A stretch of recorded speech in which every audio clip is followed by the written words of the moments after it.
Hello, everyone, and thank you for attending our webinar today. Our webinar's topic is Focus on China, Connect the World, Mid-Year Strategy Session. My name is Xinyang Lu. I'm a junior associate from Nanhua Futures, and I will be moderating this session today. Just a little housekeeping before we get started. So if you have any questions during the session, you're welcome to leave it in the chat box or send it to our email address. We don't have a Q&A session today, but we will get back to you later with answers if you leave us your email address. So today we are honored to have Mr. Zhu Bing from Nanhua Futures and Robert Kavanagh, Howard Hyber from True Partner to join us as our key speakers. So let's welcome our first speaker, Zhu Bing, the chief economist of Nanhua Futures, who will share the topic Turnaround and Restart, Macroeconomic Outlook with us.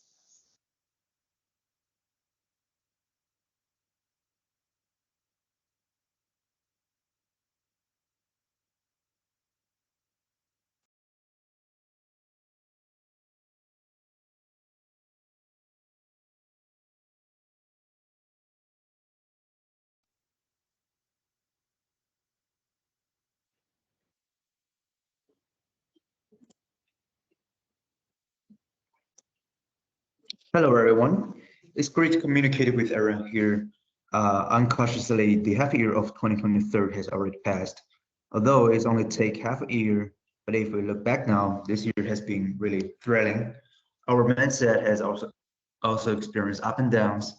And I remember at the beginning of 2023, when the pandemic just ended, the entire investment market has been giving us a very high expectations, believing that China has always emerged from the pandemic and the economy will continue to recovery. So indeed, at that time, the capital market was also very active. Our mass goods has also consistently on the raise, but the entire market experienced a quarterly decline in April. Why is this situation happening? It means we have many optimistic predictors in the first quarter. In our announcement in April, not promising well in the economic data, that means the entire optimistic jet was shattered in April. And from now on, the entire capital market, especially large agricultural commodities, has entered a slow bear market again. So throughout the first half of 2023, although it takes only half a year, but the market unexpectedly experienced a market that went up and down one by one. People's expectations have gradually shifted from optimism to caution and moving towards permission again. So inspiring, how do you understand such a market? I think the backdrop of my presentation today is transition and restart. That is to understand our market in this year. Perhaps more needs to be understood about our Chinese economy, what stage is currently in, or rather what will happen to our economy in the future. So if we say, if you want to express in simple four words, I personally believe that our economy is undergoing a transformation. The period of the track to the future economy needs to be revitalized. Be sure to restart, so transition. What exactly is the transition? What did you restart again? This is what I want to talk to everyone today. Some of my viewpoints shared. Indeed, China economy feels very hardworking. It can also be obtained from market data. A very obvious manifestation, our company's economic profit are in negative growth trend. So this situation in our history, it also appeared in the year of 2000. It also appeared in 2008, also in 2020. These three markets are all a financial crisis. For example, the post-US financial crisis has led to a contraction in our export market. So our economy is sluggish. 2008 global financial crisis, our export market is shrinking. The domestic economy is also shrinking. So the derivatives economy is sluggish. The outbreak of pandemic in China in 2020, of course, the economy is not good either. Everyone can agree with this, but in 2023, our economy's profit have also experienced such a significant decline. This is a bit unexpected. Explain that there are some, deep-seated issues we appear. This is also a very remarkable aspect of our current enterprise. A bit comfortable. Actually, our market data is not bad. Our overall market economy has increased about 5% this year. It is also the highest in the world except for India. So we're still in a quite high number for such a large economy, but our micro technology is not good. The entire corporate world, especially for small and medium-sized enterprises, they're grateful that life is very difficult, mainly not making money, or maybe your price won't sell out. So this is a problem we're currently facing. So what's the reason for the problem? I think the most fundamental reason is we're in the era of transition, and our transitional master, the problem is that some of the original growth patterns being challenged. For example, the original one of China's economy, investment in each growth model. A very important sector in investment is real estate. Exactly starting from 2021, our real estate has entered a rapid decline. The investment in the entire real estate industry has not shown positive growth.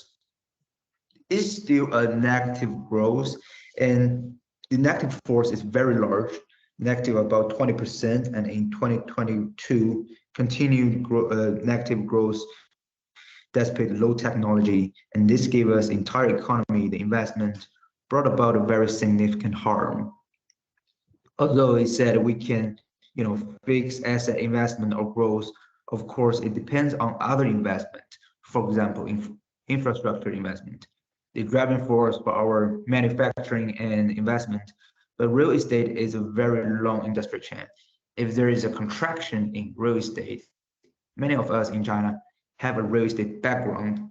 These industries will be more or less affected. So this turning point in the trend of real estate, this is a very big challenge that our China economy is currently facing right now. The transition I'm going to talk about today, turning to the track of real estate, that is the original real estate relies on growth in real estate, such as a driving model may need to be transformed in the future. Without the transformation of the face of the economy, you need to have a good growth, which is very difficult. Why is there such a big transformation in real estate or transfer inflection point?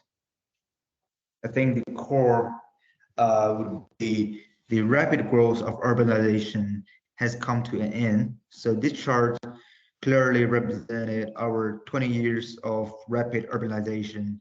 One point represented by high-speed urbanization is the continuous increase in urbanization population between the first 20 years of 2018.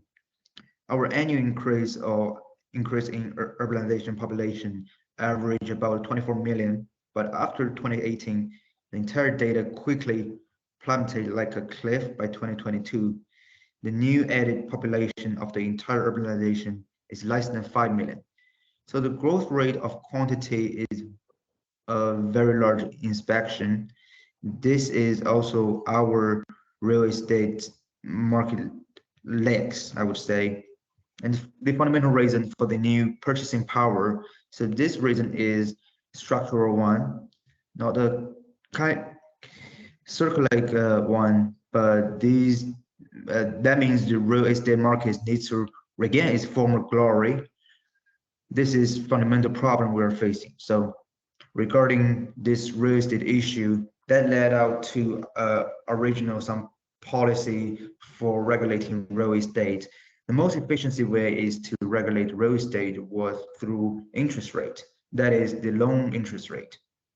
As long as the loan interest rate drops, so the entire real estate sales will raise. And there have been 2 times when real estate price have raised from low to high. And it's a major adjustment in our monetary policy. That is to say, real estate has transformed from income to the most fundamental means of releasing is to lower the low interest rate. So after the low interest rate is lowered, then our real estate sales will start, like I mentioned just now. And the entire construction will start, the entire real estate investment will raise. That used to be the logic. And it's very effective. But now we're also seeing a very clear phenomenon that means the loan interest rate of real estate has been downgraded to a historical location. But unfortunately, our real estate sales not recovering as quickly as in the previous cycles. So this indicates the monetary policy has an impact on real estate, but be cautious about the effectiveness of policy impact. I've already talked about the fundamental logic just now, and the whole phenomenon is a high-speed development circle of urbanization. And using the monetary policy to drive oil consumption, that is the beginning of the new cycle of real estate growth that cannot be initiated. So this real estate circle is not just about real estate. A growth model at the center of the Chinese economy, and there is a very excellent one in the equation, double-edged graph.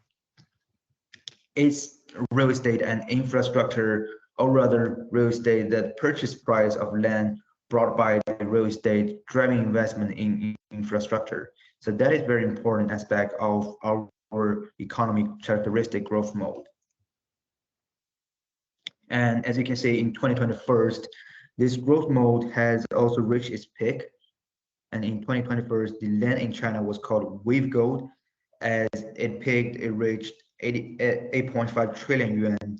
And in 2012, how much is less than 3 trillion yuan? And we reached 85 trillion yuan.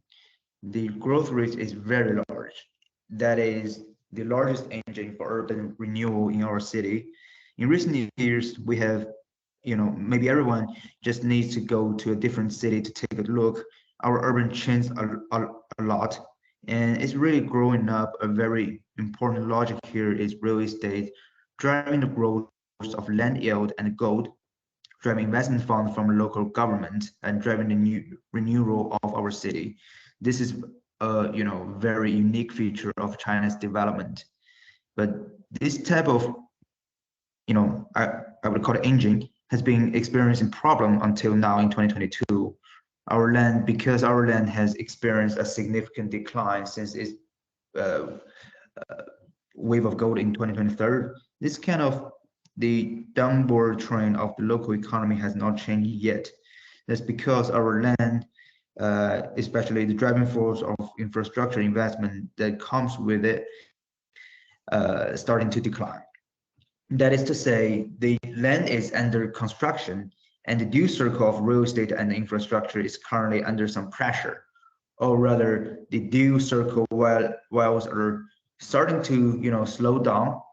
So it is what led to our economy, and there is a significant downward pressure in the investment field. This is also the producer sentiment of many of our commodities. So to the point of greatest confusion, my product is very difficult to sell because of your sales product and demand for real estate and infrastructure has declined. And naturally, you want to get a good sale. The difficulty is very high, or the competition is very intense. So it's also a very fundamental reason why our PPI is so important, that investing in real estate infrastructure to unleash fire. And but our manufacturing industry, it has always been a special emphasis of Chinese government focus areas.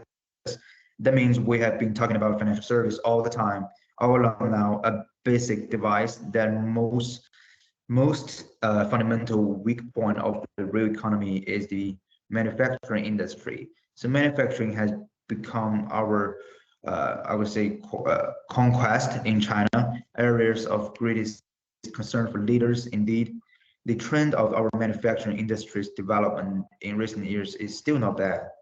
Manufacturing has also become an investment field strongly supported by the government. But investment in manufacturing depends on enterprises' expectation for the future, and enterprises' expectation for the future from there depends on current revenue situation of the enterprise. That is to say, the current operational difficulties of the entire of the enterprise decline in revenue, more or less. It will affect the further increase in investment in the manufacturing industry. Although our government provide investment in the manufacturing industry and significant political policy support. For example, if we look at the chart right here, our real estate investment has as a percentage of the entire loan at its peak growth reached 45%. Now it's only about 3 to 3.5%. But our system, the investment scale of the manufacturing inclusive green sectors is in the consistently growing. That is to say, the investment direction of our loan moving from real estate to manufacturing.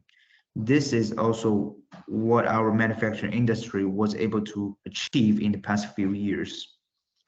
A good reason for growth, of course, from another perspective, we invest so much in manufacturing, obviously, and there are many of our products, so it has led to emergence of our product market, present supply and demand. If the demand doesn't keep up, so it has caused us in China at present. The second reason for CPI is also here. So this is our current reality.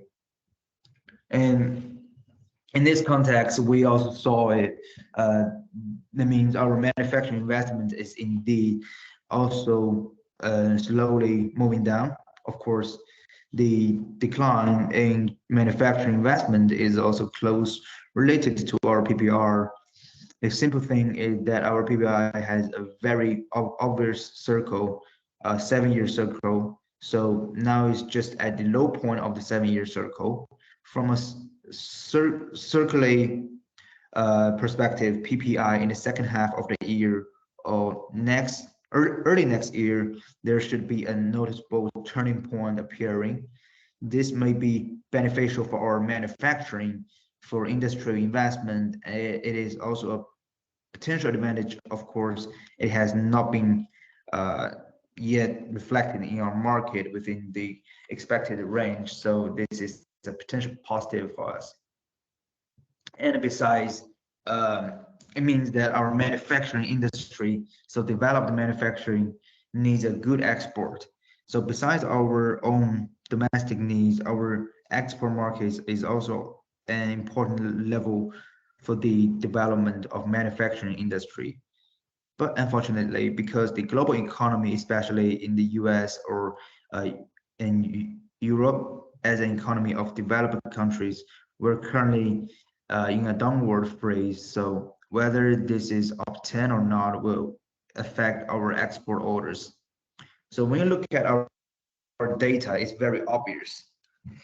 PPI declined in the US and Europe, causing a decrease in our exports. So has this trend stopped now? If we look at it, we cannot make such optimistic judgments because the entire American economy and the Europe economy are also good. Everyone is worried about whether there will be further recession. So with this recession lead to our export market further decline in the market, this is also our future economy. A focus that need to be addressed during the development process. So in this content, to transform our Chinese economy from the current decline stage, if we slowly get back on track, we still need more extraordinary means. If there is a downward trend in exports, and currently it can be changed in the short term, but there's one exit that doesn't need to be closed, I think. Because recently everyone has also been been talking about RMB and US FX rate, and our RMB has experienced a significant depression, of course. So this is actually benefits our exports, and because our people, as long as there is a significant depression in the currency, our export orders are expected to increase. And the logic is very simple because the depression of RMB FX rate, the price competitiveness of our export products is, very strong. So if the price competitiveness is strong, more or less it will push us out further expansion of our export market. Of course, in addition to price competition, the current global import and export market, there is another factor that must be considered, and it is the reverse build of globalization triggered by geopolitical, especially Western developed countries led by the U.S. now, and due to a series of geopolitical such as Russia and Ukraine conflict, some non-friendly countries have adopted some measures, marketization methods. So the impact on the China economy is still quite obvious. When we export to the market, we also clearly feel that our export to US and Europe are declining, and our current export to Southeast Asia and as well as Africa is growing. So the entire organization of the export market, some adjustment need to be made in the future. Appropriate reservations should be made regarding the dependence of on each group. But for some countries in Southeast Asia and Africa, including South America, there may be further room for expansion, but the entire global economy is still dominated by the United States, right? In this case, well, in the case of developed European countries as the main focus, it is also unrealistic if you completely abandon the US and Europe markets. That means it's impossible for us in China to seek decoupling actively, and we still need to firmly, grasp the trend of globalization. To resist this trend of globalization, but at the same time, there must be an export market for us, such as a proactive approach to structural adjustment in business operations. This can ensure that our export market maintains high level, so a depression of the RMB, it may affect our export market in a short period of time to reserve a so-called sort support. This is also our export market, and I think it's possible the negative impact of economic recession in the United States and in Europe, but it's also possible that some growth brought about by our competitiveness, there will be some hedging between this. This depends on our enterprises' efforts. Our domestic market demand in China has not yet started, so we cannot give up the external demand market. That means we need to actively explore the overseas market, not only exploring traditional markets, we also need to explore some non-traditional markets, and this is also the situation we're currently facing. But anyway, China's economy needs to restart, or rather a new stage of growth. It's not as good as a new one. This traditional growth mode engine is slowly stalling. We cannot have this engine start again, although it cannot be completely extinguished. We still need to put in more efforts to stimulate investment and export. But it is easier to further promote our economic growth. We must find new growth point. So this new addition take it longer. Our government has already mentioned it many times, is we need to do an internal circulation. Internal circulation is the main backdrop. A new developed pattern supplemented by external circulation. So this development pattern is indeed in line with the next 5. By the end of the decade, we will have a major strategic plan for China. Based on our conditions, this strategy also has conditions.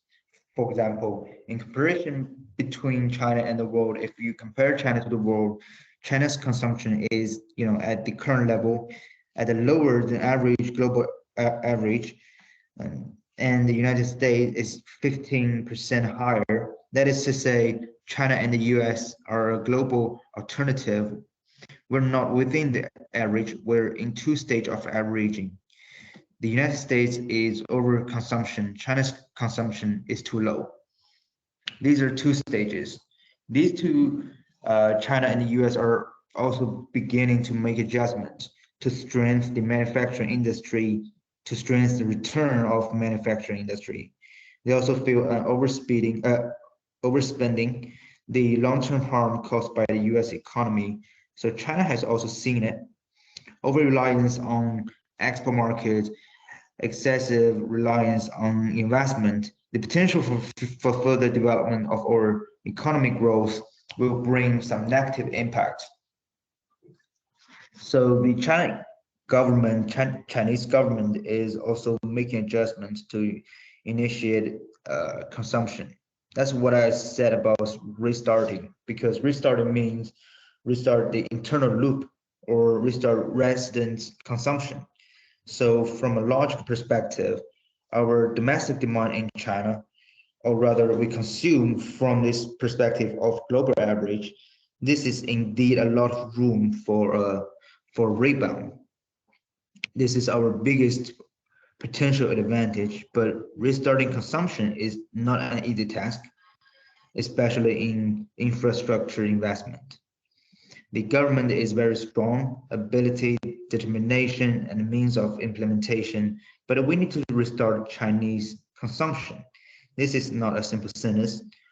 One policy can achieve it, it also depends on many factors. For example, how is your employment situation? What's the income situation of your labor force? At the stage of economic decline, unemployment, for example, we're now getting this kind of situation. This is the old job for our young people executing under great pressure. Without employment, there is no income, right? No income, no consumption. So our current first question is, we must solve the employment problem of young people with employment, but young job seekers ask. The question may reflect more about our economic department in a downward trend. Employment is quite difficult, so it's complementary process. So this is one aspect. And in the second aspect, our personal consumption has not been restarted. Another reason is that we firmly hold on to it, a specific gravity entering it, because once we have income, there are two exits. And number one is income consumption, and number two is exports, supports consumptions and saves. So the cultural characteristic of China are also good, or rather, it's also good for the current jade artifacts has led to our current market. A strange phenomenon has occurred, that is, our savings are very high, especially our resident savings. Breaking away from the previous average growth trend, a super high saving rate has emerged. At the beginning of this year, we discovered a lot of people with this problem. Hope our super high savings can flow out. Real estate developers hope to flow into real estate. The investment in the stock market is hoping to stay in the stock market for consumption. In the story of the Western trend was not consumption. So half a year has passed. We found out that no one had gone to save this manuscript, still staying in our saving market. This means that our savings overdraft will continue to increase. This has caused us great confusion, because why don't you come out with all your savings? There must be various reasons for that, right? China's company's savings are also on the trend of growth. That means your company's savings are skyrocketing. That is because his investment has decreased. Investment savings, and it means a decrease in consumption. Both of these factors contribute to the growth of our economy. It has a negative impact. An economy needs to grow, and you also need to consume. Only these two loops together, so there will be a virus circle in the economy. If you only produce without consumption, so without a doubt, your inventory will gradually accumulate, slowly picking up, price decline, slowly accumulated, reduced corporate power. It will, gradually lead to a decrease in corporate investment. So the entire economic circle will be blocked. The growth of the entire economy will change. So lower consumption corresponds to higher savings. My point is, if the current high savings are for us in China, on the one hand, it can be considered that there will be great potential for restarting consumption. And the second, on the other hand, it also the current impact on our economic growth, bringing a very, very significant and tangible pressure. So how to understand this problem, I think, is also a consideration that we must currently face. Why hasn't our consumption increased? And actually, if you look at this data, I think there's one thing we can compare US and our 3-year economic performance in pandemic period. The total amount of our entire consumption, we simply take social retail sales as a representative. Although consumption is not just social retail, but we don't have a good consumption data in China. So using this data to represent, during the entire 3-year pandemic, our entire social retail sales are basically from one platform. There is no trend of growth. And before the pandemic, our social retail market is trending towards growth. To be honest, the impact of pandemic on our China economy in the past 3 years is beyond our imagination. So far, we're still in the recovery phase. That is to say, this year's China's economy is in the recovery period after the pandemic, has not yet returned to a normal growth space. So this is the reality we're currently facing, and it's the pandemic that has caused our entire consumer market in the past 3 years. We have actually raised the issue of internal circularization. It's been going on for many years now. But after 3 years of pandemic, our internal circulations has not smoothly circulated. So it led to our entire society, the retail sales growth has almost stopped. This is a practical problem that we're facing right now. So our early economic growth still depends on investment. We still need to rely on the exit. So in 2023, investment is still is also good. Export is also good. There have been a impact of service. At this point, we consume, hard to say, if it doesn't come back, our economic growth will face, great pressure. Then let's compare China and the US. Our social retail sales are flat, but we have seen a very interesting phenomenon. The consumer market in the United States and our US consumer market also uses retail sales as a representative, and there has been a huge increase in wealth in the retail area. 3 years of pandemic in the States not only have consumption not decreased, there has also been rapid growth. So why is this happening? This is really difficult to understand. If I don't follow US, we just follow, it's difficult to understand from an economic perspective because the global economy is shrinking. The US, actually, there is also a significant increase in consumption. The core reason for this is that the policy of the two countries are different. Our consumption is almost equal due to the 3 years of pandemic, whereas Americans' consumption has increased from 50% increase at a low point. From the highest point, it's also increased by 30%. This is a very, very significant increase in growth. So how do we understand this growth? I think the most crucial point is to see the policy of the governments of both countries. In terms of policy of both government, we looked at a few data and it was clear at a glance. Financial market value ratio of China and the US in 2020 and 2021. The official holding rate of the United States have been above 10% in the past 2 years. At its peak, the percentage in the United States was 15%. China has always maintained a level of 3%, very, very cautious. And the United States have implemented a massive fiscal stimulation plan. And this fiscal stimulation plan is not just about stimulating enterprise tax reduction.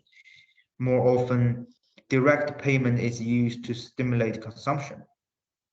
This is what we used to talk about using a winning tool to kill money.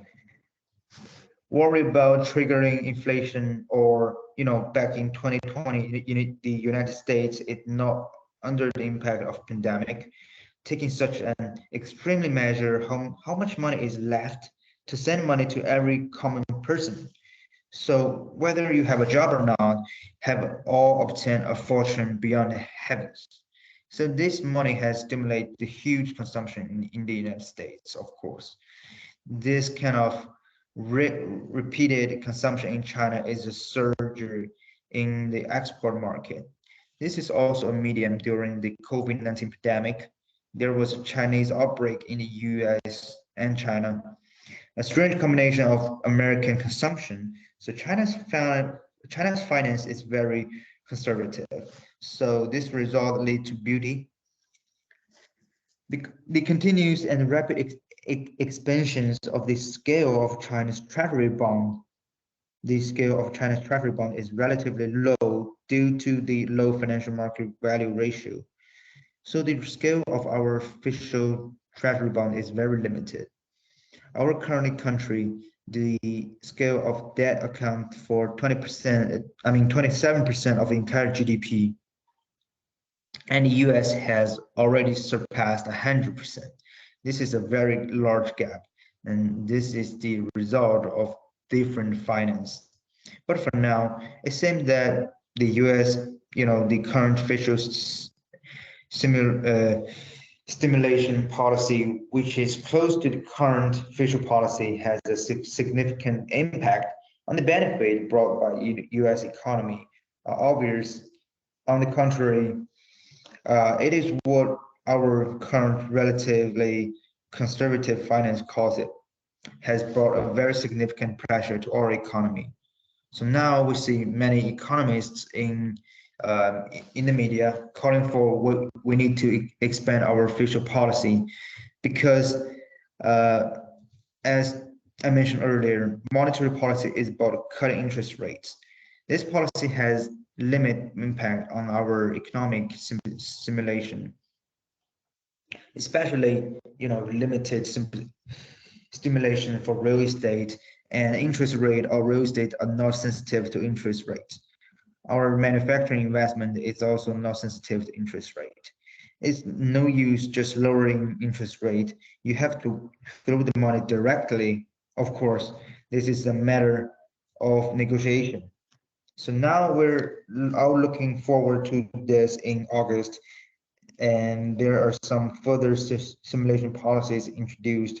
So of course, will it be introduced? What will it look like to be released? Actually, we may not have a good grasp, because how does country understand the current economy? There may be some deviation from our expectations if the Chinese government maintains a bottom line thinking. So if you don't have a financial crisis, then we don't easily take measures to float with large tax. So we cannot expect to have a financial policy.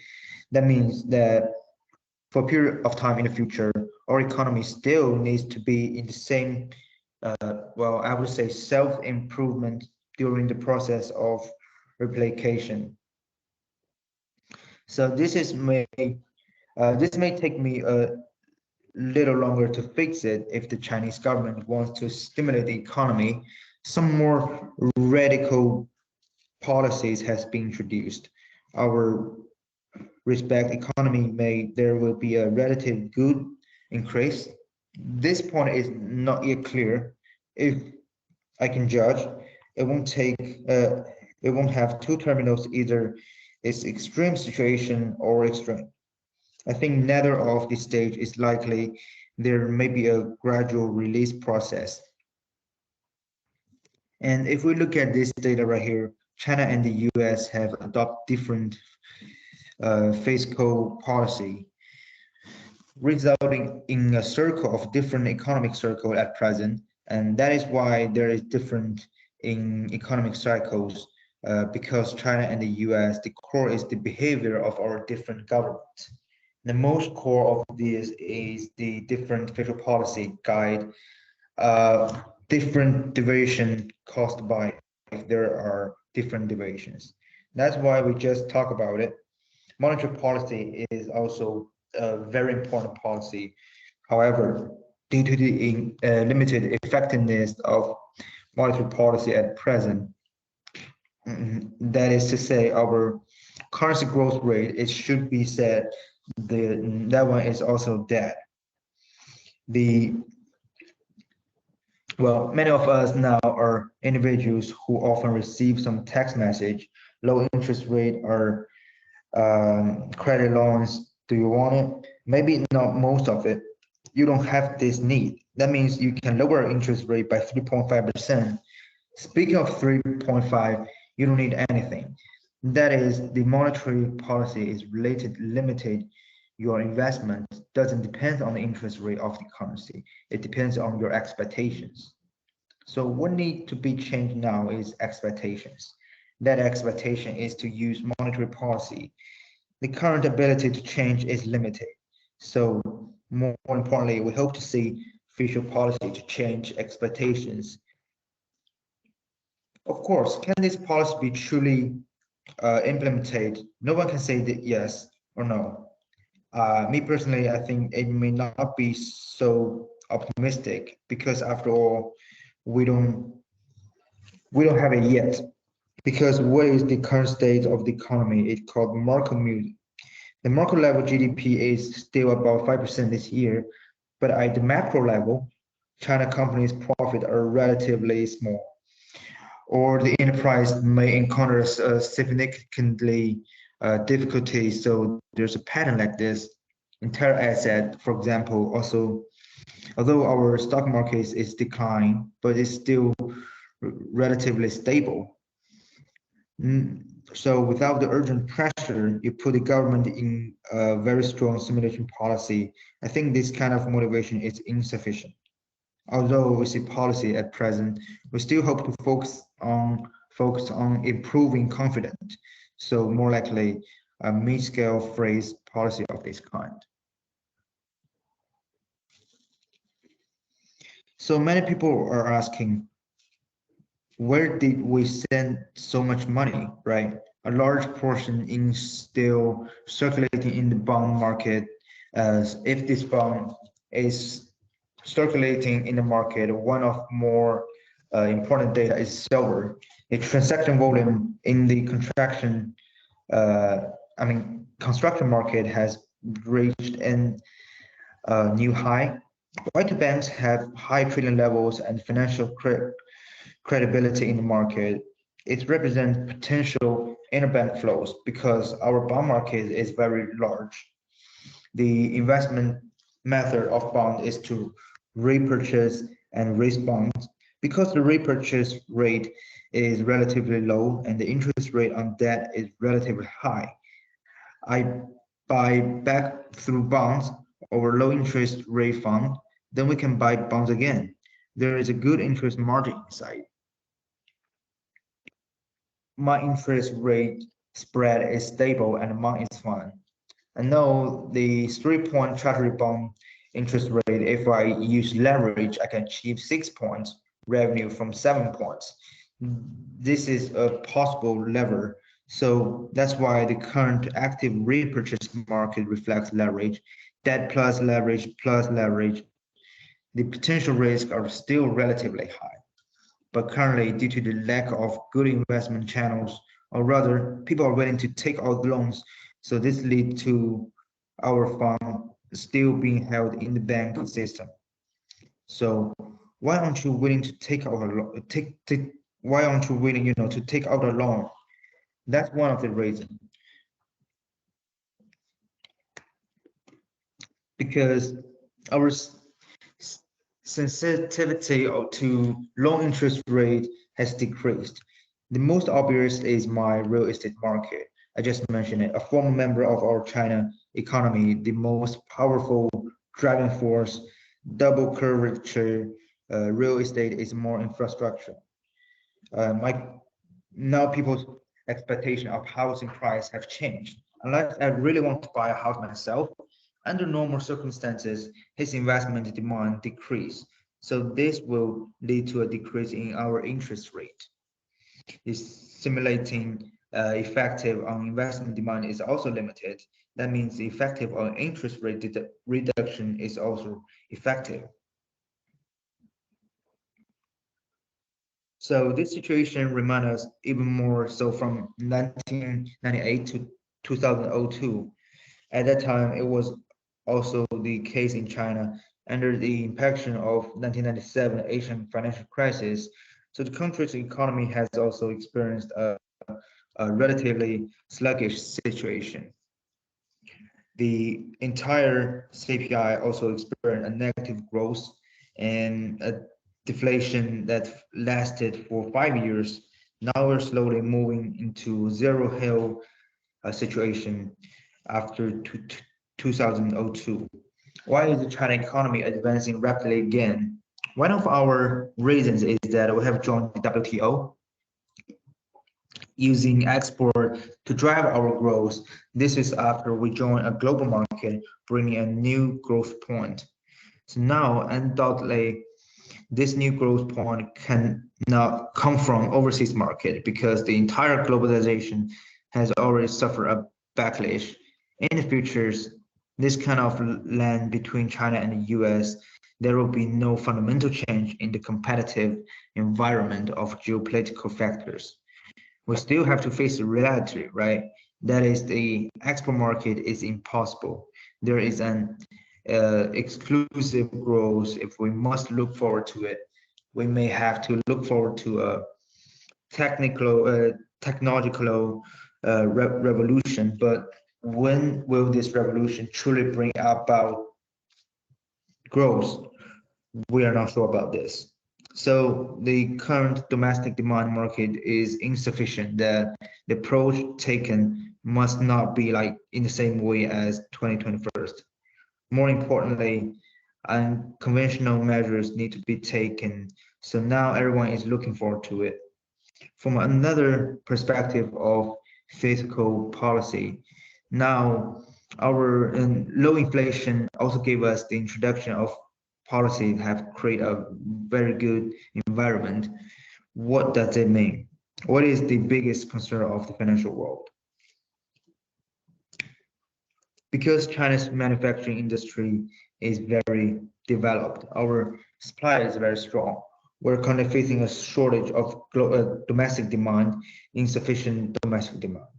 You use financial to stimulate the domestic demand. In theory, this is beneficial for our supply. It will bring good digestion, but it won't bring about supply imbalance. The possibility of inflation caused by demand. So in the current environment, we take some simulating measures. The risk is also low. That means finance is the biggest risk now. At the same time, a financial system needs to be introduced. Whether you have the ability or not is whether you have the potential or not. So from a global perspective, China still has a great capabilities. China's central government and local government that combined, the proportion of GDP in a country is only 60%. There is a big gap compared to the US, even compared to Japan. There is a significant gap of over 200%. And Japan's financial pressure of over 200 years now have this led to the so-called financial crisis. That is to say, the so-called wind brought by government debt, the risk is not as big as traditional economic tell us. So many of us already slow acceptance of some of the benefit brought by modern monetary policies, and this is also a possibility that we may have. The biggest one to adopt fiscal simulation policies, of course. Why don't we simulate our financialization now? Perhaps another reason is that we don't worry about the outbreak of external risk. But in the past, when we look at the interest rate, the core was the actual interest rate. Previously, in the cycle of in the circle of raising interest rate in US, actually the actual rate in US is negative.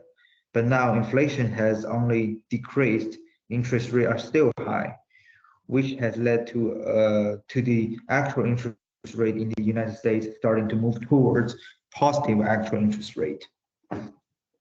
At this point, there will be real pressure on the US economy. That means the test of the US economy will be in the second half of the year, not in the first half. This is when the actual interest rate enters positive. Can the US economy withstand this test? So this is something we're not sure about, including our stock market. Currently, the stock market in the US is indifferent, seeing from its risk premium. It is very low. That is, the risk premium of the United States has been zero. That means American investors are more optimistic and the stock market price are relatively high. In this context, will there be a significant decline in the US stock market, bringing an economical panic? This is also why the Chinese government is introducing financial incentives. Major concern during aggressive policy. That means once I implemented the policy now, in case of downturn in the US economy, we will have fewer bullets in the future. If I sell out the asset now, there will be no problem. The timing of the current decision is indeed crucial. When the US economy is stabilized, or simply come back after the US economy report, this matter is uncertain. So how do we look at the simulation policy? I think if we look at the current financial resources, we have some economic data in China that needs improvement. The overseas market has already set an example. Adjusting economic policy with fiscal policy is effective. So what does that mean? That is the biggest basis point, and it's also our advantage. Our own policy are still quite effective when we pass the exam. Finally, I want to talk about my view on some commodities in the capital market. The first thing I think is that we all believe the linkage of the global capital markets is relatively strong. The United States is on the rise and China is to the decline. And I think this kind of splitting is unreasonable. There will be definitely be a better division in the future. And so that's why there is also a certain reason for having confidence in the Chinese stock market. There is also a split between the RMB and the US dollars. Just the US dollar is falling during the decline of US dollars. The Chinese yuan, generally the RMB is upgraded. But on the contrary, we have encountered an interesting phenomenon. When the US dollar is falling, the RMB is also declining, which led to our actual the effective index of the RMB is decreasing, there is a phenomenon between the US and the and Chinese yuan. If we also consider it from this perspective, that means the rapid depreciation of the RMB is more emotional. It is not driven by fundamentals. So it's possible in the future, once the emotions are corrected, so there is a turning point in the RMB. Finally, let's take a look at the big products. It means that the mainland in our country is on the rise. Foreign affairs are on the decline. That is to say, the entire commodities has changed from a macro circle perspective. We don't have a bottom line yet. The pattern of entering a bull market is still a circle of bull market.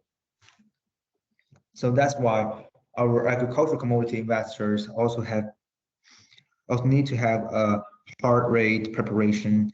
The current large agricultural product may become sticky, wandering for considerable period of time. We cannot see a very clear trend in a short period of time. The emergence of potential market trends, goods, deer, is not, rapid and